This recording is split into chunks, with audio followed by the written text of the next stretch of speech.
माझी धाकटी जाऊबाई तिच्या नवऱ्यापेक्षा वयाने मोठी होती, कारण माझ्या दीराने त्याच्या पसंतीच्या मुलीबरोबर लग्न केले होते. तरीही माझा धीर चिंतित आणि कमकुवत होऊ लागला होता. तो दररोज रात्री त्याच्या खोली बाहेरच्या सोप्यावरच झोपायचा आणि नंतर त्याच्या खोलीमधून धाकट्या जाऊबाईचा विचित्र आवाज यायचा. एका रात्री माझा धीर खोली बाहेर झोपला होता तेव्हा खोलीमधून जाऊबाईचा आवाज येत होता. खरंच काय आहे ते बघण्यासाठी जेव्हा मी तिच्या खोलीत गेले तेव्हा मला खूप मोठा आश्चर्याचा धक्का बसला, कारण माझी धाकटी जाऊबाई तर माझा धीर माझ्यापेक्षा छोटा होता. मी त्याला माझा मुलगा म्हणायचे. तो दिसायला खूपच स्मार्ट होता. त्याचे आता शिक्षण पूर्ण झाले होते आणि चांगल्या नोकरीवरही लागला होता. सर्व काही चांगले होते म्हणून घरात सर्वांनी त्याच्या लग्नाचा विषय काढला. पण माझ्या धीराने तेव्हा स्पष्टपणे सांगितले की मला एक मुलगी आवडते, तिच्यावर माझे प्रेम आहे आणि मला तिच्यासोबतच लग्न करायचं आहे. माझे सासू सासरे आधुनिक विचारांचे होते. लव्ह मॅरेज करायला आमच्या घरात कोणालाही अडचण नव्हती. त्यामुळे माझे सासू सासरे धीराला म्हणाले की तुला जर त्याच मुलीबरोबर लग्न करायचं असेल तर आपण तुझे लग्न लावून देऊ. त्यानंतर आम्ही सर्व माझ्या धीराला पसंत असलेल्या मुलीला पाहायला गेलो. ती मुलगी दिसायला खूपच सुंदर होती, पण ती मुलगी माझ्या धीरापेक्षा 3 वर्षांनी मोठी होती. म्हणून माझ्या सासू सासऱ्यांनी माझ्या धीराला समजावले की जास्त वयाच्या मुलीबरोबर लग्न करणे चांगली गोष्ट नाही. पुढे जाऊन खूप अडचणी येतात. परंतु वयाची ही एक अट सोडली तर त्या मुलीमध्ये कोणतीच कमतरता दिसत नव्हती आणि माझ्या धीराला फक्त आणि फक्त त्याच मुलीबरोबर लग्न करायचं होतं. त्या मुलीबद्दल माझ्या धीराची कोणतीही तक्रार नव्हती. म्हणून मी आणि माझ्या नवऱ्याने सासू सासऱ्यांना समजावून सांगितले. त्यामुळे ते सुद्धा या लग्नाला तयार झाले आणि अशा प्रकारे सर्वांच्या मर्जीने माझ्या धीराचे लग्न झाले. लग्नानंतर सुरुवातीचे काही दिवस माझा धीर आणि छोटी जाऊबाई माथेरानला फिरायला गेले होते. त्यानंतर सर्व काही नॉर्मल चालले होते, पण हळूहळू माझ्या छोट्या जाऊबाईंची गुपिते उघडू लागली. माझी छोटी जाऊबाई खूप चांगले जेवण बनवायची आणि सर्वांसोबत सुद्धा मिळून मिसळून राहायची आणि मला सुद्धा तिच्या मोठ्या बहिणीप्रमाणे जीव लावायची. माझ्याप्रमाणे ती माझ्या सासू सासऱ्यांची खूप काळजीही घेत होती. हळूहळू माझ्या छोट्या जाऊबाईंनी सर्वांचे मन जिंकले होते, कारण ती दिसायला तर सुंदर होतीच, परंतु ती खूप समजूतदार सुद्धा होती. यापेक्षा आम्हा सर्वांना आणखी काय पाहिजे होतं? अशी सून आणि जाऊबाई तर सर्वांनाच हवी असते. ती तिच्या चेहऱ्यावरून अजिबात जास्त वयाची वाटत नव्हती. त्यामुळेच ही गोष्ट लोकांना समजली नव्हती की ती माझ्या धीरापेक्षा वयाने मोठी आहे. माझ्या छोट्या जाऊबाईमध्ये आणि माझ्यामध्ये खूप चांगली मैत्री झाली होती. मी एक टीचर होते आणि सोबतच मी पुढचे शिक्षण घेत होती.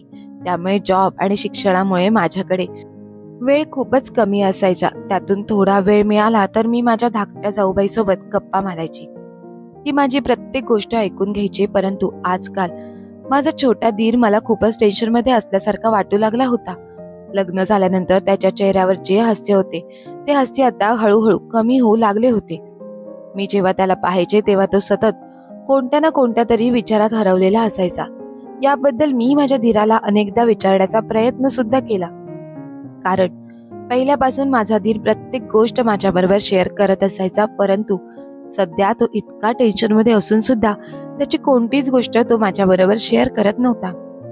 मला वाटायचे त्याची बायको आता आली आहे म्हणून तो सर्व काही तिला सांगत असेल. पण माझी धाकटी जाऊबाई एकदम आनंदात राहत होती. तिला पाहून मला असे वाटत होते की जर तिचा नवरा एवढा चिंतित असेल मग ती एवढी आनंदात कशी राहू शकते. विचार करण्याची गोष्ट आहे की जर एखाद्या स्त्रीचा नवरा खूपच टेन्शनमध्ये असेल तर त्याची बायको आनंदात कशी काय राहू शकते. मग मी विचार केला की कदाचित माझा धीर त्याच्या ऑफिसच्या कामामुळे टेन्शनमध्ये असेल, त्यामुळे तो त्याच्या बायकोला सांगत नसेल. असे वेगवेगळ्या प्रकारचे विचार माझ्या मनात येत होते, कारण माझं कोणत्याच प्रश्नाचे नीट उत्तर देत नव्हता. तो मला नेहमी हेच सांगायचा की वहिनी, मला कोणत्याही गोष्टीचे टेन्शन नाही. तुम्ही फक्त आता तुमच्या अभ्यासावर लक्ष द्या, कारण तुमची परीक्षा जवळ आली आहे. आता माझ्या सासू सासऱ्यांनीही माझ्या धीराचे असे वागणे समजायला लागले होते. त्यांनी सुद्धा त्याला खूप विचारण्याचा प्रयत्न केला, परंतु माझा धीर कोणाला काहीही सांगायला तयार नव्हता. माझी आणि माझ्या धाकट्या जाऊबाईंची चांगलीच मैत्री झाली होती. म्हणून मी तिला विचारले की भाऊजींना काही टेन्शन आहे का? तुला याबद्दल काही माहिती आहे का? आम्हाला त्यांच्या चेहऱ्यावर स्पष्टपणे टेन्शन दिसते, तुला दिसत नाही का? तेव्हा माझी धाकटी जाऊ लगेच म्हणाली, हो, मला पण जाणवू लागले आहे, परंतु मी 1000 वेळा विचारूनही ते मला सुद्धा काही सांगत नाहीत. माझ्या धीराच्या अशा वागण्यामुळे आम्ही सर्वजण चिंतेत असायचो, कारण तो दिवसेंदिवस कमजोर होत चालला होता. तो पहिल्यासारखा कोणाबरोबरही गप्पा मारायला बसत नव्हता किंवा मजा मस्ती करत नव्हता. आता तो ऑफिसमधून आला की जेवण करून त्याच्या खोलीत जाऊन लगेच झोपी जायचा. दिवसेंदिवस त्याची शरीरयष्टी कमकुवत होत चालली होती. त्याची अशी अवस्था पाहून बाबांनी आणि माझ्या नवऱ्याने एक निर्णय घेतला की माझ्या धीराला डॉक्टरांकडे घेऊन जायचे. परंतु माझा धीर डॉक्टरांकडेही जाण्यासाठी तयार होत नव्हता आणि त्याला कशाचे टेन्शन आहे हे सुद्धा सांगायला तयार नव्हता. परंतु या सगळ्यामध्ये माझी धाकटी जाऊ मात्र खूपच खुश आणि बेफिकीर असायची. खरं तर या सर्व गोष्टींची सर्वात जास्त काळजी तिला व्हायला हवी होती, परंतु तिने विचार करणे तर सोडाच, साधं आपल्या नवऱ्याची आपल्याला खूप काळजी आहे हे दाखवण्याचं नाटक सुद्धा ती करत नव्हती. पण माझ्या धीराच्या अशा अवस्थेमुळे मला त्याची खूपच काळजी वाटू लागली होती, कारण धीर असला तरी मी त्याला माझा मुलगा मानला होता. त्याचे लग्नही त्याच्या मर्जीने त्याच्या पसंतीच्या मुलीबरोबर झाले होते. तो त्याच्या जीवनात खूपच आनंदी राहत होता. मग हे असे अचानक कसे काय झाले, याच गोष्टीचे खरं तर मला टेन्शन आले होते. माझे सासू सासरे आणि माझा नवरा देखील खूप टेन्शनमध्ये होते, पण आपल्या मनातील दुःख ते कोणालाही सांगत नव्हते. माझी परीक्षा चालू झाली होती म्हणून मी रात्री उशिरापर्यंत अभ्यास करत असायची. एक दिवस रात्री मला तहान लागली म्हणून मी पाणी आणण्यासाठी माझ्या खोलीतून बाहेर आले, तेव्हा मी बघितले की माझा धीर बाहेर सोफ्यावर झोपला होता. त्याला असं बघून मला खूपच वाईट वाटलं होतं. तो इथे काय करत आहे, तो त्याच्या खोलीत का नाही झोपला, असा प्रश्न माझ्या मनात निर्माण झाला. नंतर मी असा विचार केला की कदाचित त्याची तब्येत बरी नसेल म्हणून तो बाहेर येऊन झोपला असेल. कारण माणसाची जर तब्येत खराब असेल तर त्याला बंद खोलीत कोंडल्यासारखे होते आणि असेही वाटले असेल की त्याच्यामुळे त्याच्या बायकोलाही त्रास नको व्हायला म्हणून तो बाहेर झोपला असेल. म्हणून मी या गोष्टीकडे दुर्लक्ष केले. पण आता माझी परीक्षा चालू असल्यामुळे मी रोजच रात्री उशिरापर्यंत अभ्यास करत असायची, तेव्हा मला माझा धीर बाहेर सोफ्यावरच झोपलेला दिसायचा. मी ही गोष्ट माझ्या सासू सासऱ्यांना सांगितली नाही आणि माझ्या नवऱ्याला देखील सांगितली नाही, कारण सासू सासरे अगोदरच माझ्या धीराच्या कमजोर होत चाललेल्या तब्येतीमुळे खूप टेन्शनमध्ये होते. उगाच टेन्शन वाढायला नको म्हणून मी त्यांना ही गोष्ट सांगितली नाही. आणि माझा नवरा कामानिमित्त महिनाभर दुसऱ्या शहरात गेला होता म्हणून त्यांना तिकडे टेन्शन नको म्हणून मी त्यांना ही गोष्ट सांगितली नाही. माझी खोली आणि माझ्या धीराची खोली बाजूलाच होती, म्हणूनच मला माझ्या धीराच्या खोलीतून नेहमीच आवाज यायला लागला होता. ही गोष्ट माझ्यासाठी नॉर्मल होती, कारण जेव्हा नवरा बायको बोलत असतील किंवा खोलीत टीव्ही चालू असेल तेव्हा बाहेर आवाज येणे स्वाभाविकच होतं.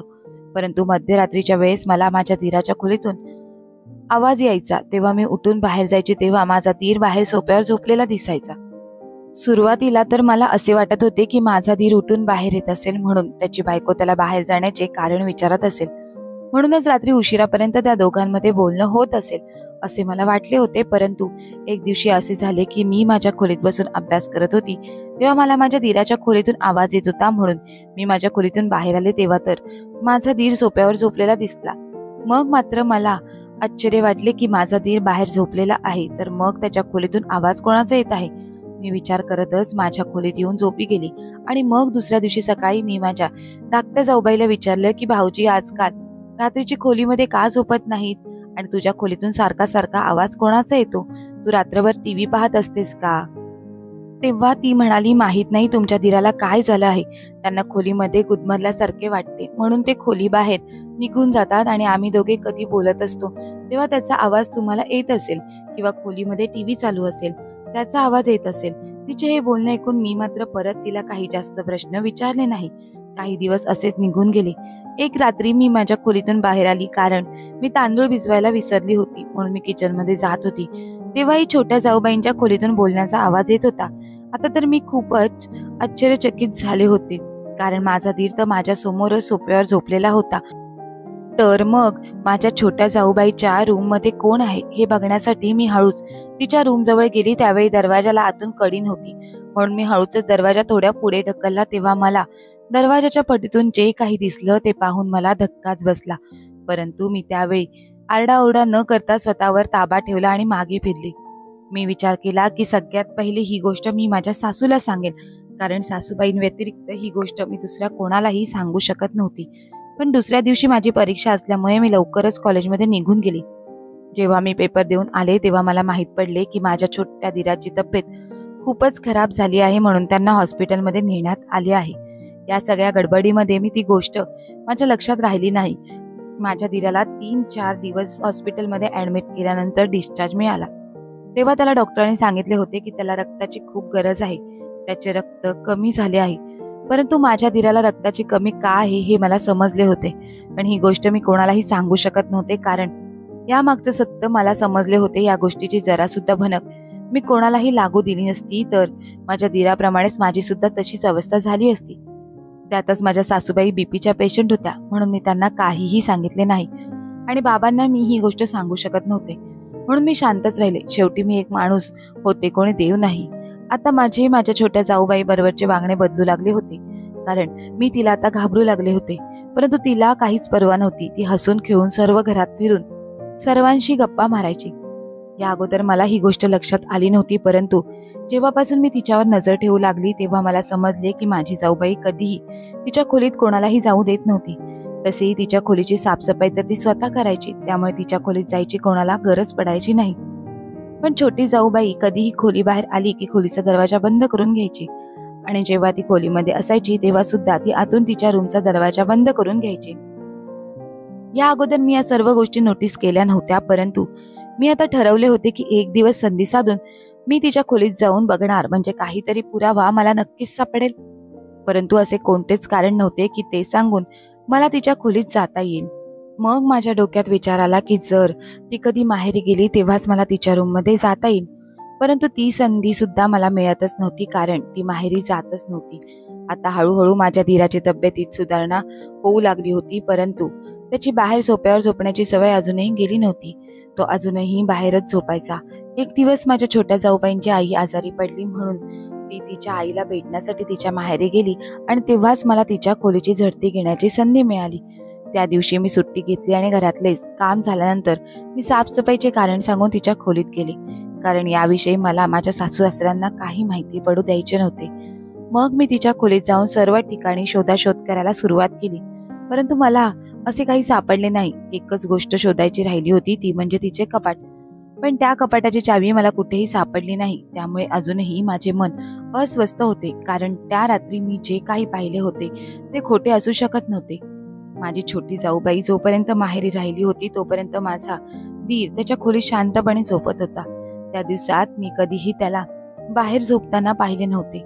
तेव्हाच मला अंदाज आला की माझा दीर त्याच्या बायकोमुळे बाहेर येऊन झोपतो. पण मग माझा दीर कोणालाच काही का सांगत नव्हता? आता याविषयी मला माझ्या दीराबरोबर बोलण्याची गरज भासू लागली होती.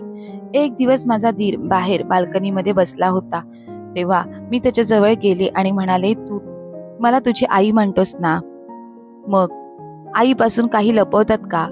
तू कोणती गोष्ट माझ्यापासून आणि सर्वांपासून लपवत आहेस? ती मला माहित आहे. तू तुझ्या बायकोमुळे तुझ्या खोलीत झोपत नाहीस. सांग आता, ही गोष्ट माझ्यापासून लपवत आहेस? तेव्हा माझा दीर मला म्हणाला की तू सांग, मी ही गोष्ट आईबाबांना किंवा तुला कशी सांगू? तुम्ही सर्वजण मला हे लग्न करण्यापासून थांबवत होतात, परंतु मीच हट्ट केला आणि हे लग्न केलं. मग मला माझी कर्तव्य पार पाडावेच लागेल ना. यावर मी माझ्या दीराला म्हणाले, तुझ्या बायकोचा काही प्रॉब्लेम आहे का? मध्यरात्री तिच्या खोलीतून 1-2 वाजता बोलण्याचा आवाज येत असतो. तेव्हा दीर म्हणाला, वहिनी, तुला 1-2 वाजता आवाज आला असेल, मला तर नेहमीच आवाज ऐकायला येतो. तेव्हा तर आवाजाला कधीच टाइम नसतो. कधीही तिच्या रूम मधून आवाज ऐकायला येत असतो, परंतु हा काय प्रकार आहे ते मला सुद्धा माहीत नाही आणि मी शोधण्याचा सुद्धा प्रयत्न केला नाही. आपण माझ्या बायकोला सुद्धा दोष देऊ शकत नाही, कारण ती माझ्या पसंतीची आहे आणि पसंतीचीच नव्हे तर माझी इज्जत सुद्धा आहे. जर का मी तिच्या अशा वागण्यावर बोट उचलले तर तो माझ्यावरच उलटेल. राहिली गोष्ट रात्री बाहेर येऊन सोप्यावर झोपण्याची, तर मला रात्री झोपल्यानंतर शुद्धच राहत नाही की मी कुठे आहे. पण जेव्हा सकाळी मी उठतो तेव्हा मी स्वतःला बाहेर सोप्यावर पाहतो. मला तर हे सुद्धा माहित नाही की मी बाहेर येऊन कसा झोपतो. मला माहित नाही सर्व काय आहे आणि हे सर्व ती का करत आहे. तेव्हा मी माझ्या दीराला म्हणाली, आपल्या दोघांना मिळून या गोष्टी मागचे गुपित जाणून घेणे गरजेचे आहे. तेव्हा माझा दीर म्हणाला, चालेल, आता इथून पुढे मी सुद्धा असा गाढ झोपणार नाही. 2 दिवसांनी जेव्हा माझी जाऊबाई माहेरून परत आली तेव्हाच मी ठरवले की आज रात्री झोपणार नाही. परंतु मी ठरवून सुद्धा मला झोप लागली. मध्यरात्री जेव्हा माझे डोळे उघडले तेव्हा माझ्या दीराच्या रूम मधून आवाज येत होता, पण माझा दीर तर बाहेर झोप्यावर झोपला होता. मी दीराच्या रूमचा दरवाजा उघडण्याचा प्रयत्न केला, पण दरवाजा उघडलाच गेला नाही, कारण तो आतून बंद केला होता. मी माझ्या धीराला उठवण्याचा खूप प्रयत्न केला, पण तो उठायला तयार नव्हता. म्हणून मला शेवटी माझ्या खोलीत परत यावे लागले. दुसऱ्या दिवशी माझा धीर सकाळी नेहमीप्रमाणे जेव्हा उठला, तेव्हा त्याला रात्रीचे काहीच आठवत नव्हते. त्याला रात्री कोण बाहेर घेऊन आले हेही त्याला माहीत नव्हते. पण या उलट माझी छोटी जाऊबाई मात्र एकदम नॉर्मल होती. मी माझ्या छोट्या जाऊबाईला म्हणाले की रात्री मी तुमच्या खोलीचा दरवाजा वाजवला होता, पण तुम्ही उघडला नाही. तेव्हा ती म्हणाली, मला काहीच ऐकायला आले नाही, कारण मी झोपली होती. काही दिवस गेल्यानंतर आम्ही सर्वांनी एक विचित्र गोष्टीचा सामना केला. त्या दिवशी बाहेरचे वातावरण एकदम प्रसन्न होते. रात्री रोजप्रमाणे आम्ही सर्व लोक आपापल्या खोलीत झोपण्यासाठी गेलो. तेवढ्यात छोट्या जाऊबाईच्या रूम मधून खूप जोरात ओरडण्याचा आवाज येऊ लागला. आवाज एवढ्या जोरात होता की माझ्या बरोबर माझे सासू सासरे सुद्धा उठले. आणि आम्ही जेव्हा बाहेर आलो तेव्हा माझा धीर झोप्यावर झोपला होता. आम्ही त्याला उठवण्याचा खूप प्रयत्न केला, परंतु तो उठायला तयार नव्हता. मग आम्ही त्याला तिथे सोडून जावेच्या खोलीकडे गेलो. तिने रोजप्रमाणे दरवाजा आतून बंद केला होता. सासूबाईंनी खूप दरवाजा वाजवला, परंतु ती दरवाजा उघडत नव्हती. शेवटी नाईलाजाने आम्ही एक्स्ट्राची चावी शोधली आणि त्या चावीने दरवाजा उघडला. जी गोष्ट मी त्या रात्री पाहिली होती तीच दृश्य आज माझे सासू सासरेही बघत होते. जाऊबाई खोलीच्या मधोमध उभी होती. तिची अशी अवस्था पाहून सासऱ्याने नजर खाली केली आणि ते त्यांच्या रूम मध्ये निघून गेले. परंतु सासूबाईंनी मात्र पुढे जाऊन तिच्या अंगावर चादर टाकली आणि म्हणाल्या, हा काय प्रकार आहे? परंतु माझी छोटी जाऊबाई शुद्धीत नव्हती. ती अशीच चालत होती. ती एखादी नाचणारी महिला जशी चालते तशीच तिची चाल होती. तिच्या अंगावर कपडे सुद्धा असे होते जशी काय ती एक पग मधील नाचणारी महिला आहे. त्या प्रकारचे कपडे घालून ती डान्स करत होती. मला तर काही समजत नव्हते. माझ्या खोलीत 2 झोपेच्या गोळ्या होत्या. मी त्या झोपेच्या गोळ्या घेऊन आले आणि पाण्यामध्ये मिक्स करून माझ्या जाऊबाईला दिल्या. त्यानंतर ती लगेच झोपली. सकाळी जेव्हा ती उठली तेव्हा ती स्वतःला बघून हैराण झाली होती. माझा छोटा धीर सुद्धा खूप हैराण झाला होता, कारण तो आज सुद्धा सोप्यावरच झोपला होता. रात्री एवढा आवाज येऊन सुद्धा त्याचे डोळे उघडले नव्हते. छोट्या जाऊबाईंची संपूर्ण हकीकत आता आमच्या समोर आली होती. मी माझ्या सासूबाईंना हळूच कानात म्हणाले की हा सर्व प्रकार मी काही दिवसांपूर्वीच पाहिला होता. तेव्हा सासूबाई म्हणाल्या, आपल्याला हिच्या आई वडिलांबरोबर याबद्दल बोलावे लागेल. माझ्या सासूबाईंनी तिच्या आईला फोन लावून झालेला सर्व प्रकार सांगितला. तेव्हा तिची आई म्हणाली की तिला लहानपणापासूनच असा त्रास आहे.